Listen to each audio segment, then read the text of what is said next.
আসসালামু আলাইকুম। যারা আওয়ামী লীগ করেন আপনাদের জন্য সুসংবাদ আছে এবং খুবই বড় একটা দুঃসংবাদ আছে। আওয়ামী লীগ যারা জান প্রাণ দিয়ে করেন, ছাত্রলীগ, যুবলীগ, স্বেচ্ছাসেবক লীগ, আপনাদের যত লীগ আছে, কৃষক লীগ থেকে শুরু করে আপনাদের প্রাণের সংগঠন, আবেগের সংগঠন, বঙ্গবন্ধুর ৩০ লক্ষ শহীদের রক্ত বিনিময়ে যে দেশ আপনারা পেয়েছেন, বঙ্গবন্ধু জাতির পিতার নির্দেশে,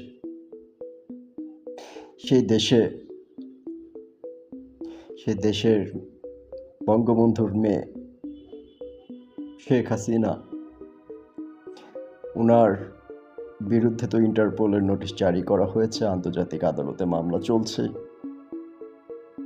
সবচেয়ে দুঃসংবাদ হচ্ছে ওনার ছোট বোন শেখ রেহানা, তার মেয়ে যে সাবেক ব্রিটিশ এমপি ছিলেন টিউলিপ সিদ্দিকের বিরুদ্ধে যেভাবে সালমান এফ রহমানের সাথে যারা জড়িত ছিল, ১৪০০ কোটি টাকার উপরে যারা আওয়ামী লীগের সাথে জড়িত ছিল, মার্কিন যুক্তরাজ্য, ইউনাইটেড কিংডম, লন্ডনের যেই ফোর্স আছে, যুক্তরাজ্যের যে বাহিনী আছে, ল এনফোর্সমেন্ট, তারা শেখ হাসিনার সাথে যারা করাপশন করেছে তাদের সবাইকে অ্যারেস্ট করছে। এমনকি ১৪০০ কোটি টাকা কিছুদিন আগে অ্যারেস্ট হয়েছে। এবং আমাদের প্রেস সচিব উনি জানিয়েছেন যে যুক্তরাজ্যে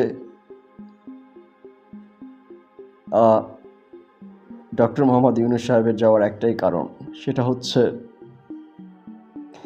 যুক্তরাজ্যের এবং বাংলাদেশের যৌথ অভিযানে যত অবৈধ টাকা পাচার হয়েছে, লক্ষ লক্ষ হাজার কোটি টাকা, যেটা ইউনূস সরকারের দাবি, সেই টাকা ফেরত আনার জন্য।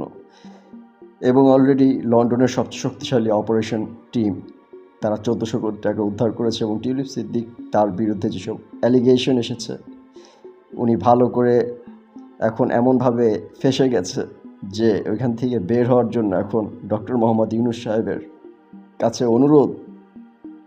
প্রাণপ্রিয়ভাবে অনুরোধ করছে মিটিং করার জন্য, একটু সাক্ষাৎ, একটু কথা বলার জন্য। কিন্তু আমাদের ডক্টর মোহাম্মদ ইউনূস সাহেব সেই সুযোগটা দেন নাই, একদম সরাসরি না করে দিয়েছে, আমি টিউলিপের সাথে কোনো সাক্ষাৎ করব না। যে লক্ষ লক্ষ কোটি টাকা পাচার করেছে, যার মা,